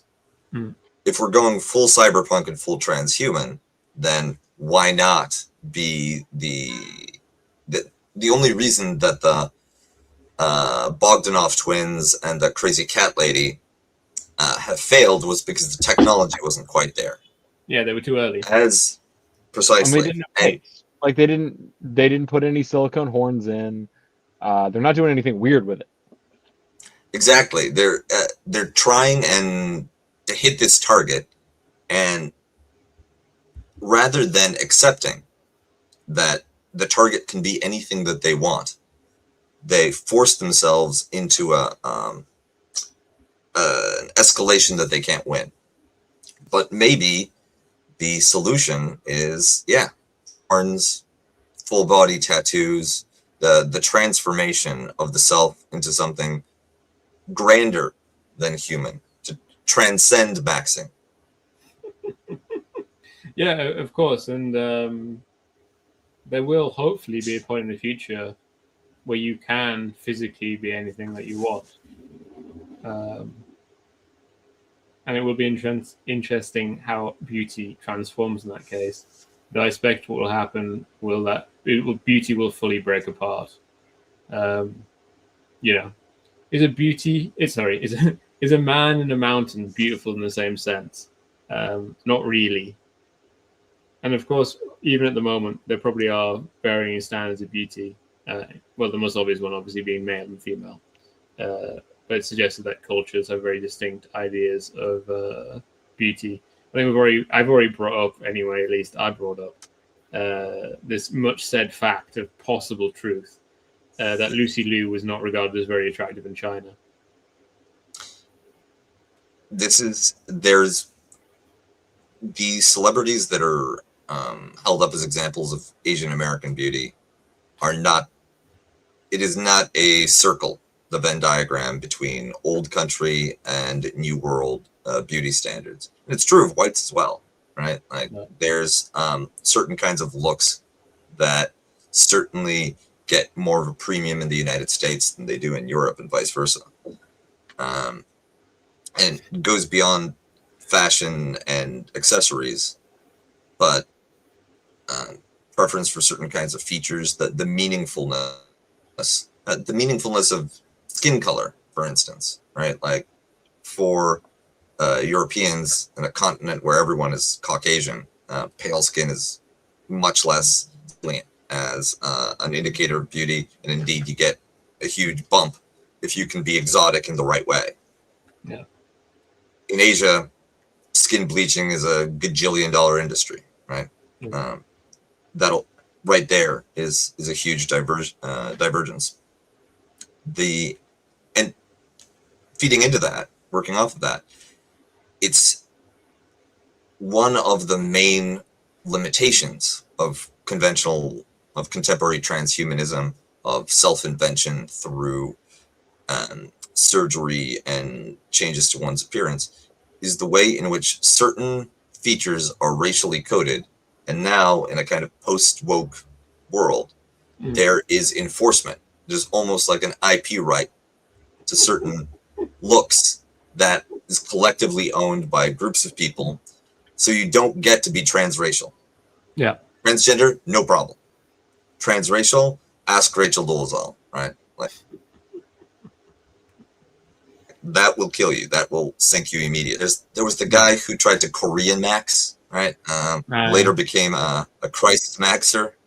I would like to actually see him and Russell Brand see who could smog one another. But there, I don't know how good the technology would have to be to get over that type of social restriction, especially since it gets enforced on two sides.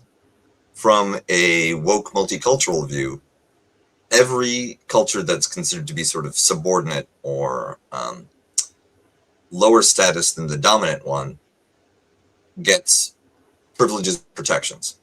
Yeah. That you can't culturally, what's the term, appropriate. Yeah. Even things that don't imply a claim to identity. But if you're changing your face, your appearance, that is an identity claim.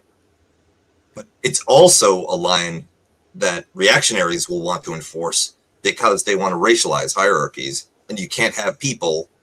It becomes a type of passing, you know. Yeah. If we can use surgery and other forms of aesthetic recreation to become Korean, well, what's to stop the Koreans from trying to do that to pass as white, you know? And you will have that precise formulation, right? It's becoming something that is perceived to have lower status, but it is passing as something that is higher status, because intrinsically you have some amount of racial, ethnic status points. You can, in theory, from the reactionary perspective, surrender some through things like race mixing or voluntarily departing the promised land. But you can never win points that you weren't born with. At best, you might be able to individually move up a few points by being yourself on an identity basis, but then living up to the standards and serving the interests of more elite groups. But if you act like you belong and you're not just being suffered, that's the surest path to a lynching. Did you guys see the latest Native American professor that proved not to be Native American? But like looking at him, you're like, he looks to be Native American to me. You didn't see this guy. Tell me more. Well, he was a professor who like was a professor of Native American studies, and then like he did a DNA test on himself or whatever, and proved to apparently not be Native American, but he looks 100% Native American to me. And I was thinking about it in that context, because it's like, it's not just appearance, right? Because he looks native, but then there's this other fact of like actual blood, you know, which he lacked, and therefore he was transformed out of this status, despite the fact, oh yeah, it was this guy.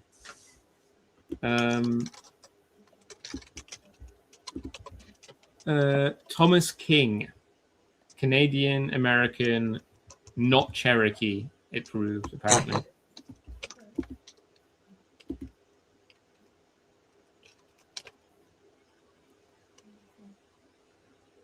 Yeah, I'm looking at him and I'm like, yeah, he looks native. He looks a lot more native than I think a lot of people that are apparently native are.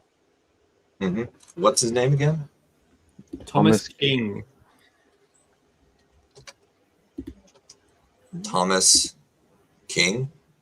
Yep.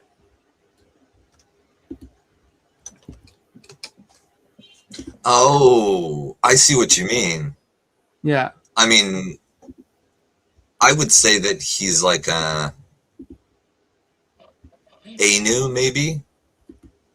Oh shit! He looks. Do you need to correct yourself, sir? No. I just I accidentally I thought I deleted everyone off the screen for a second. So I'm trying to share with the audience, so we aren't just like babbling to ourselves. Share screen. Yeah, it looks like you put on an op-ed. Yeah, I looked at this guy and was like, "What do you mean he's not native?" Like, okay, I guess he isn't, but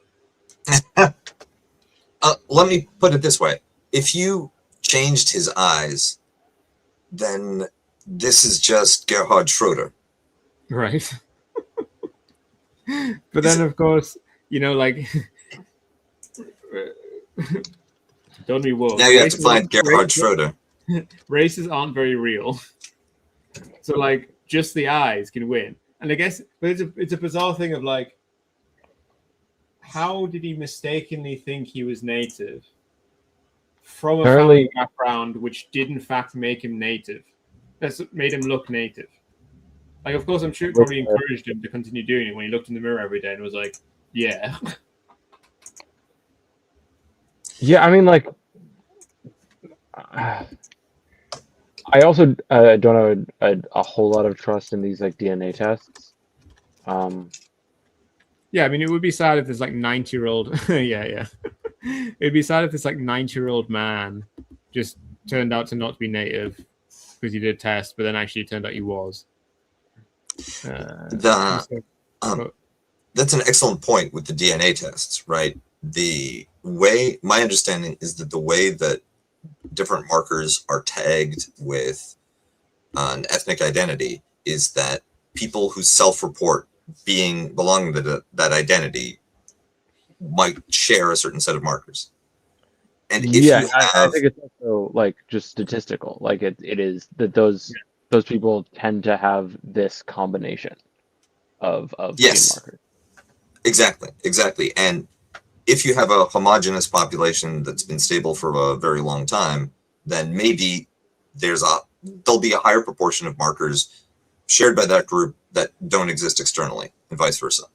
But Native Americans, especially in North America, you know, there's been so much mixing. There's the populations are low. The self-reporting is questionably meaningful. Let me put it this way: on the self-reporting, I think that's what is essentially meaningful, right? Your ethnic identity is what you do and how you live more than your blood quanta. My perspective. But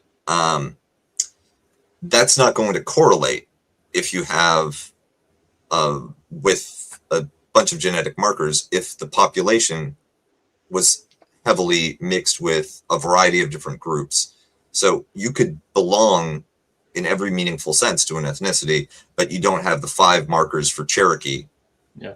Because you got statistically unlucky, and maybe they shouldn't even be looking for Cherokee because actually you're a Choctaw that was adopted. You know, your family line belonged to a different indigenous group that was then picked up and assimilated into the one that you're looking for genetic indication. Yeah, you could end up just with the genetic markers of like black and European, like the black and European parts of your ancestry, but then actually phenotypically end up looking native. Yeah, and if you think about Latin America, you have combination, such a riotous mixing of phenotypes over so many generations that you might have the combination of physical features that would fit into an aesthetic category for virtually any group worldwide, right? You can find people from Latin America that look Asian or look black or look South Asian because of the incredible diversity of within their particular family lineage. But I met an Indian that guy at with all? green eyes. Yeah. I mean, thanks to my people, there's blue-eyed Haitians, right? Yeah. It's a shame that It wasn't even slavery, right? Like, it's a shame that they came by it honestly. these phenotypical kind of things very rarely like actually mix. Like it's very hard to produce someone that's like very solidly black and also has blue eyes. It just doesn't really happen. Yeah. Well, one possibility, there's always been, when it comes to genetic manipulation in utero and the designer babies, the potential for genetically customizing your babies like a freaking avatar for a video game. Once we have granular level knowledge of how genes interact to produce phenotype, you might have that level of customization available to parents. It's arguable you could do that with CRISPR with another round or two of funding, but it seems like there's some regulatory hurdles, and there are potentially issues in demand that make that. I think that one Chinese geneticist was promising that he could do it, but he wasn't allowed to.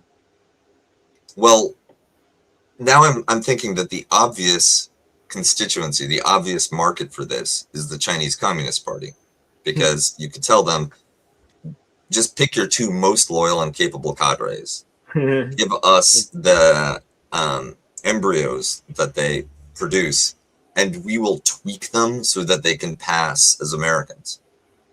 Oh yeah, I was going to answer this earlier. Ben is doing very little YouTube recently because he's very busy writing a book. He's compiling the podcasts of the guy I forget the name of. Matt Christman. Yep. Yes. He's doing the Cook blog book. He's doing the Matt Christman book. And so he's very busy doing that. And so he's doing a lot less YouTube recently, which is not the reason he stopped doing this, but was the reason that he didn't then start doing it again. Yes, he's compiling, he's doing a St. Paul tour, Christ Man. Yeah. Did I tell you I played a bit more of Disco Elysium, Kuba? How far? Wait, does that mean that you haven't finished it, or have you done another run through? Oh no, I went from having played for like 20 minutes to having played for like an hour and a half. It's still very spiritually hard for me to overcome. But I got up to the race scientist guy, the hulking Measurehead. Yeah, Yeah. which I found he was very appealing. Yes, I'm trying to find the optimum facial expression that would simultaneously convey my profound disappointment that you haven't already finished the game, together with my desire to encourage you to keep going without castigation or gatekeeping. I mean, I wish I had a photograph of your face when in York Cathedral, I told you I hadn't played the game because the protagonist is ugly. That's some incel bullshit right there. Like, you know, the Yeah. clavicular. What did you do with Stefan? I mean, it's clearly a very good game, and it's exactly because it's a good game that it has this effect on me. That because you have to play such like pathetic man, this pathetic, self-destructive, ruinous to himself mainly individual who has all these dialogue options where I just have to like exit out of the conversation because I can't bring myself to say a single one of them. It's because exactly the game is so effective in all these ways that I can't bring myself to play it for any significant period. For me, I find the attribute system to be absolute genius because apart from Mainly because you have to be dog shit at some things, right? Yep. You have to be dog shit at some things, but the way in which the attributes are distributed, it reflects imperfectly. Of course, there's a lot of license taken in order to make it an appealing game dynamic, but there are sound neurological sounds for the types of buckets that they have, right? Like some of these, some of the characteristics are, it's a little like investing in different modules of your mental system or different forms of physical training, right? Like, and having them respond to you and act like a chorus rather than just being silent reflections, features, types of capital, if you will, that you're carrying around, that you, a unified you, is carrying around. That has a great affinity with this Janesian plural self theory of human psychology. Oh, I just thought of something that I now really want to play, but I don't think is ever going to exist, which is a biopunk version of Disco Elysium where you are able to literally graft parts of other people's brains onto yours to gain access to their consciousness or skills. There's an The excellent chorus is Polish. expanding out, Yeah. and you become more and more unstable the more consciousnesses you add into yourself. There's that is an excellent game mechanic. It reminds me a little of the only sort of real counterpart to Disco Elysium that I would stack up is Planescape Torment, which I thought you were going to say Pathologic. Pathologic doesn't. Well, what I'm looking at is a very specific feature of it, which is the way you also start as an amnesiac in Planescape Torment, and as you go forward, you unlock that you've lived many times, you've died many times, and you begin to hear voices. You begin to interact with your memories as though they were different personalities existing simultaneously in you. So you begin to have the same chorus mentally that you have in Disco Elysium. The idea of absorbing other people's consciousness, there's I can't remember where I've seen this before. So it's not a very strong mechanic, but it is a mechanic in Divinity, which is the people that made Baldur's Gate 3. where you can eat people's, when you're playing an elf, you can eat people's brains and get their memories and progress the plot that way. But I don't know what you were thinking of, people. Well, it's not a video game. There's these. It's a type of sort of like psychological inner odyssey literature where different aspects of an individual's personality will take the persona of people they know. So it's the self communicating to the self, but through a constructed version of someone they've encountered that represents a particular element of the self that hasn't been integrated with the overall ego. I find the plural notion of psychological selfhood to be quite persuasive. There was an article, I think, from Less Wrong, and it's funny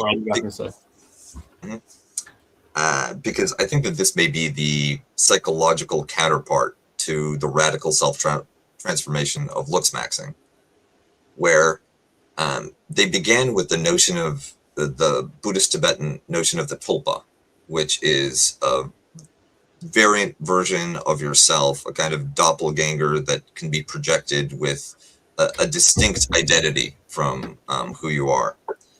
And it pointed out that the cognition that we're aware of, that we're consciously aware of, that constitutes the ego's working as recognized by the ego, right? The self understanding the self to be at work is only a small fraction of all of the mental processes that are going on in your brain. Disco Elysium illustrates this really nicely. One of their skill sets, one of their attributes is visual calculus. And that's not a personality element. That's not a type of thinking that speaks. It's a thinking that occurs without thought, without verbalization, but it is its own module. You know, somebody who's blind has zero visual calculus. That's just not going to work for them. It's embodied in the eyes and certain parts of the brain that don't necessarily talk, that deliver information differently. But that doesn't mean they're not thinking, which in this particular example, you have at least two parallel processes going on in your brain. There's the part of your brain which is creating and preserving and verbalizing this inner monologue, which is your selfhood. And then there's this part of your brain which is simultaneously absorbing all of this visual information and creating a coherent interpretation of reality based on it. What's the relationship between the two? We kind of don't know. They might just be parallel processes inhabiting the same physical space and sharing the same information. But because it's not directly connected to the verbal ego generating center, we don't actually know how it thinks. Does it want things? You know, if you think about it, your body physically will want things that your conscious mind, your selfhood, may be indifferent to, may not be preoccupied with, may even know is bad for you, right? Like that's how addiction works. Addiction is in some ways a parallel cognitive system that's operating at the same time as these other ones. So the idea behind this post was that you could, through maintaining an inner dialogue with converting your inner monologue into a dialogue, right? Then attributing more and more agency, more and more of a gap between those two parties. It seems dangerous. Oh yes, absolutely. On this path, madness lies. But to create your own imaginary best friend, be your own doppelganger by having two personalities operating in the same brain. If you think about it, right, like that is not that dissimilar to the transformative body element of Looksmaxxing, right? Maybe create, instead of trying to fix what's wrong with the self that you have, use the self, what you have, to build a better self, and then let that guy take the wheel. Well, I mean, I'm just this makes me think of that character in Blindsight with all the many parts that like why stop at two, right? Like why not build a mask to show for every different situation that you may find yourself in. I mean, have you guys ever had like a multitudinal inner thing? Yes. Yeah, I used to have it when I was younger, but then I don't know, I stopped. I think there wasn't at some point there wasn't much disagreement going on with me, so it kind of just faded away. For me, it was induced by ayahuasca. Ah, Not gonna lie, I'm that guy. But it was very. It was a very enlightening experience because I don't know how much of it is just disassociation classic, but it felt as though the part of me which was experiencing all of these sensations, not all of which were pleasant, right? Like there's a lot of throwing up involved with ayahuasca. Yeah. And I had a very traditional ceremony in Peru in classical Inca Tibetan yurt with a shaman named Marnie from South Florida. Delightful. And we had, of course, a yurt being a yurt, we'd all taken off our shoes. I wanted to go out into the garden at a certain point, and I walk into the dimly lit area with all our footwear, and all I see is writhing maggots. Oh, every shoe, a different bug. And that was the thing. The incipient disgust and panic that I felt was immediately cut off by what I experienced as a second voice telling me, like, dude, don't worry about it. You paid Marnie your $200. They got like 4.7 out of 5 on Yelp. The ayahuasca lasts 24 hours max. You're going to be right as rain in no time. They aren't any real maggots there. But you do have to find which maggots are yours because we're going to go outside. You need to put those maggots on your feet. Yeah, exactly. And I'm like, okay. Mine are the ones with the red backs and tan colored bellies. Oh, I think they're over here. Got you. Tried to get away from me. Damn, these bugs got New Balance logos on them. And it felt as though there was this rational, cool-headed part of me that could reassure the experiential part, which might be uneasy about this whole situation, by just providing this objective, facts-based, evidence-based information, where it's like, yeah, you're right. That's not something that I have to worry about. Yeah, I think it would be nice to have that sort of thing ever happen to me. But whenever I ever started to spiral on psychedelics, I've fully been one man or laughed therefore. Yeah, I feel like any amount of psychedelics I've ever done have not been enough to break my ego. It's been oh, okay, like, all right, that's cool. I really think I think that with ayahuasca in particular, and the reason that I was drawn to it was at a formative age, I read Naked Lunch first as art and then as a checklist. Bye soon. And the one at the end, he had included a little dictionary of different psychoactive drugs with descriptions of their effects, and a little Wikipedia light super junky entry on narcopharmacology. He identified ayahuasca mistakenly as yage, which I believe is one particular form or a name given to it by one particular group. And and on the one hand expressed respect for its hallucinatory, psychoactive properties, and on the other hand pointed out that anywhere that this establishes itself, it immediately turns into a cult. And I'm like, that sounds like something I want to try. Sign me up. Ideally in a place that I can't easily move to, so I can resist the temptation to turn this into a lifestyle, unlike Marnie. But again, maybe Marnie's living her best life. They're probably quite worn down by that powerful South American demon by now. I got into disassociatives because, you know, it might be cool to accidentally produce a multitudinal self in yourself. But what if you could just go down to zero? That I found fantastic. There's no more selves? Not being a being at all, just a pure abstraction. The last time I think I did. Nirvana, the movie, the show, the band, the drug. I'd sourced this one offline, which I thought was so fantastic. Compared to ketamine, it was completely clear-headed. It didn't make you sick. It was just a disassociative, pure disassociation, and you know, a vague feeling of highness or whatever.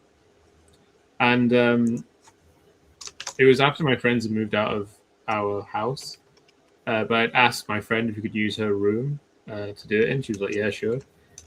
And it was like being in the Matrix or something, because this room was just like a stripped bed, a stripped desk, and that was it basically.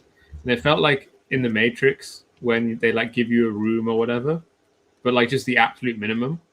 And so that just felt like the entire world that we didn't like just jacked ourselves into, and then got in there and lost ourselves as any peculiarities, and then just had a fun time. While you weren't here, Kuba, I suggested that next week we could do on vice signaling. Oh, I like that. The Chinese professor, I can't remember his name because I don't respect him. The idiot. Yes, that precisely. That's the one. Well, also, not a professor. He's a teacher at like a private high school. Exactly, he's a fraud. I like the idea that if you show up to China and you ask anybody, like, "Oh, what's your opinion on the Chinese professor?" and they're completely perplexed. You mean we have more than one? And you're like, "The idiot." Oh, yeah, the YouTube guy. Yeah, that, of course. Sorry. I didn't know that you meant the Chinese professor. Yeah, he sucks. His theory of the Iran war, he's got an entire giant anti-Semitic his anti-Semitism is weird. It's like he's created his own version of anti-Semitism that's like like Judaism was created as a, what is it, like a psyop by the Persian Empire or like the Mughals or something. Like it's bizarre. I don't know how your 2,500 year religion. It's actually only 1,300 years old. Fucking shitlords owned. It's like I think he's a brilliant mind of some sort. A very creative man. Yes. One might say. But yeah, I was thinking about vice signaling in the context of us now living post the construction of the Tower of Babel. I saw it's the increasingly fantastic thing I see on Reddit, where someone will just reply in one language and someone will reply in another. And they'll just go back and forth because you can just so easily translate stuff. And now, especially on Twitter, everything's automatically translated without you asking for it. So it generally just feels that languages have been abolished, the divisions between mankind have gone. And in the context of vice signaling, that means the previous Israeli thing, where they would say one thing in English and another thing in Hebrew, no longer works, no longer can be a thing. And so there's a real breakthrough in Israeli vice signaling. And I think it's interesting in the context of like, how much do the ideals of the Bronze Age still appeal to us today? I think that I have to say that, and this is coming from a Polish Gentile, Asian anti-Semitism is good stuff. Like, it's not, it's a little like their Italian food. It's not right, but it's delicious. And yeah, I mean, it's often like, well, clearly we need to get these guys on side. Look at them. Precisely, Operation Fugu. Do you know the That story is about the rabbi in Japanese occupied Shanghai? I don't know. It sounds like you know the specifics better than I do, but I think I know where this is going. So this is World War II. The Nazis put in a request to have the Jewish population of Shanghai transferred over to European control. They want to put them in a camp, and so the Japanese commander finds a representative to talk to of the Jewish community, and asks, a little confused, like, why did these Europeans want, like, you other European group, like, what's going on here? Why do they single you out? The rabbi, picking on his toes, coming up with the objectively correct answer is, no, they hate us because we too are Oriental. And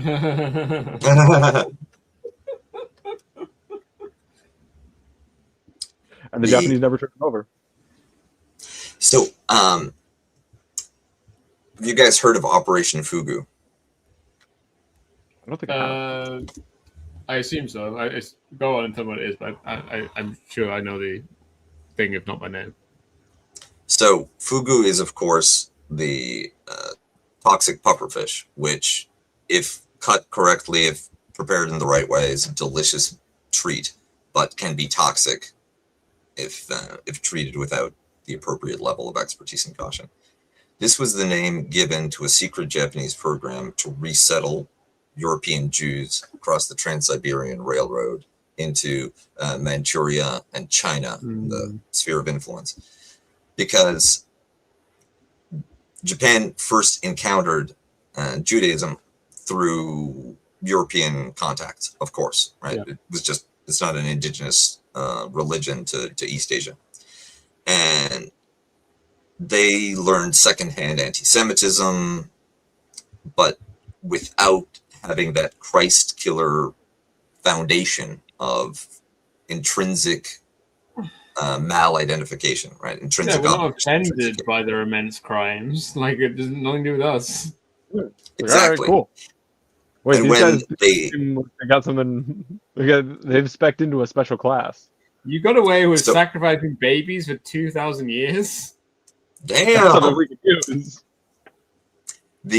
And this is cemented during the Russo-Japanese War, when the Northern European, the sort of Eurasian experts, the Russophone speakers in the Japanese military bureaucracy, get their hands on all of these documents seized in Harbin and Port Arthur and elsewhere, including the Protocols of the Elders of Zion, right? Which they don't know is a forgery, right? They treat as absolutely a legitimate report, a true document. And they're flipping through it, and they're like, these guys are awesome. This conspiracy, they're so smart, they're crafty. That's something we respect. And they're good at money. They're little money gnomes. You can just set them loose and they'll create profit out of nothing. We've got to get these guys. We've got to get some of this shit over here. And give us some of the magic money people. We want the magic money people. Exactly. I don't know why you're getting rid of your magic money people, but we'll take them. And that's the essence of Operation Fugu, right? This is a potentially toxic and dangerous segment of the population, but it can turn into the most delicious sushi ever if approached with the proper respect and caution. So there were, I think, there were certainly tens of thousands. I don't know if it was 100,000 or more, but there were certainly tens of thousands of European Jews that were receiving these visas to transit across the Trans-Siberian Railroad or get to Japanese territory in other ways. It could have been even more. This could have been an outlet that prevented some of the genocide of the Holocaust if it were not for Operation Barbarossa severing that connection, right? But it took a while. It took a remarkably long time for the Japanese occupational authorities to realize, you know, we've been thinking that we're not giving them the right matzah, or not, that there's been some error in our assimilationist project because we're not getting the magic money gnomes to magic money enough. We're not getting the outcomes we're expecting. Plus, whenever we call them in to try to negotiate peace through their connections with international Bolshevism and Wall Street, they somehow, they look at us like we're crazy and politely smile and nod, and then nothing happens, right? Are they holding out on us, or are they just people? Because it's a hard question. You were expecting fugu and you're giving us tuna. What kind of bullshit is this? Just normal guys, just innocent men. Just innocent men. And what good is that? Walking to the Japanese, fuck no. Yeah. We should cease. Mm-hmm. Yeah, have the audience had enough of our? We've been gaining people for the last 10 minutes. Yeah. Oh my god, we've gone so far from Looksmaxxing. Yeah, we're magical money people maxing. Every time we start a show on a specific topic, I don't think it, like, mapping where we go with it is difficult to do before we start. I think we never stick on topic. I think it's and the thing topic of, like, we go to. We drift off, and then I start reading another random bit of my notes, and I grab us back on the rails, and then we go off again, and I read a bit of my notes and grab us back on the rails. And then at some point I run out of my notes, and that happened about 45 minutes ago. The chat is where you go when you're running on empty, because our chat is insightful and delightful. Yeah, the chat has been great today. I haven't been able to pay enough attention to it, and I'm like wondering if there's some way I can actually adjust this interface so I can actually see more of chat, but I don't think it's actually possible. But what does your screen look like? Should I put a screenshot of my screen on the screen? That would be diagnostically useful. Plus, it might trigger the plural self, right? You never know what'll open that door for you, and allowing the other Stefan to come in. I have to wait a couple of minutes because my screenshot folder is so large, it takes like minutes to index. Oh no, there we go. And it did. Oh, there it is. So, you know that. I see your issue. You should. I would recommend to you that you link your YouTube to this, because I can toggle to the. Oh no, you're seeing the live chat on the right side of the screen. I don't know what more you want. Well, I just want it to be bigger. I want to be able to perceive more comments at once. At once, yeah. In my setup, I've got 3 screens. Never throw away a screen, and that lets I guess me that would be more. one solution to have. I think because YouTube chat itself on YouTube would show me more at once. Mm-hmm. That's exactly. There's also, you begin to notice some discrepancies too, right? The chat that comes in through StreamYard will occasionally contain entries that don't show up which I think might be auto-moderated or something. It's because we're also live on Give Them an Argument, Kuba. Yeah. I see. And there's also the Twitch chat, which very rarely, but sometimes we have a a lost gaming fan that wanders into our Yeah, Twitch I put it stream. on the Twitter now, even though the Twitter views are all botted. I just put it on the Twitter view to like for ego reasons because it makes the number look bigger. Okay, what about 1 week we could go on Twitter and just make a Disco Elysium character? Okay. I was going to say that the stratagem to make sure I play Disco Elysium is to set a date for a show in the future where we talk about it. And in that case, I have to play it by X date. Man. Oh no, do I have to replay Disco Elysium? What a horrible tragedy. Video games. Oh, do you guys have an opinion on Fear and Hunger or Fear and Hunger 2? So I literally can't look at it because I'm in the UK and I don't have a credit card. I thought you were going to say that you can't look. Mm-hmm. I thought that you were going to say that you can't look at it because the necromancer is just your golem-like doppelganger. He doesn't mog. He doesn't mog. No, he's you without the riz. No, yeah, I literally cannot view it in the UK. The only way I could view it is if I registered a credit card on Steam. Which I don't own. Huh. So I wanted to see Fear and Hunger, but I cannot. That's there's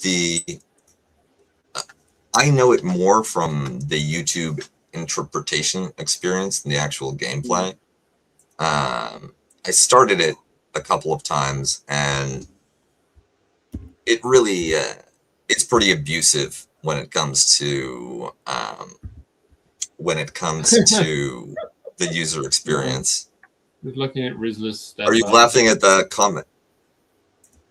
You laughing at the comment or the Fear and Hunger version of you? The Fear and Hunger version of me. Yeah, I mean, a lot of it is the hair, but you also have a similar head shape, and I see it in the nose too. Again, I hasten to add that this is the Gollum Grima Wormtongue version of you, not the. I like him. This is the Looksmaxxing, Stefan. The Looksmaxxing. Looksmaxxing. Looksmaxxing. No, I like him. I think he's he looks neat and evil.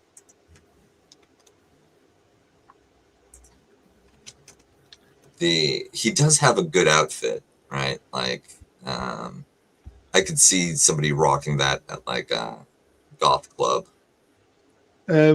If we do in fact decide to do that, yeah, we'll warn about it on a subsequent show. Mm-hmm. That could be fun. It's like a book club. Yeah. I'm eeped up and I need to down another 750 milliliters of water. So say goodbye, friends. Goodbye, friends. Goodbye, friends. Bye.